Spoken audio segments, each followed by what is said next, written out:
always write a communications strategy. It doesn't matter how small, even if you're volunteering for a local charity, a communication strategy is really key. It gives you focus on what your goals are.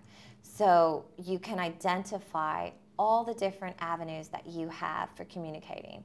In the case of Capitol Hill and working in a district, I would identify every newspaper. I would identify every television station. I would identify every editor of every newspaper. And I broke them all down. I mean, the research behind it is really important. Knowing who they are, knowing what they typically cover, knowing the personality, knowing how long they've been in that business, all of those things play a role. And they were all included in a communication strategy that I would develop.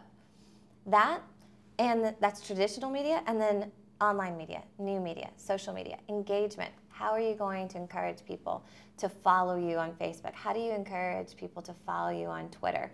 How do you encourage people to like something? How do you turn something viral?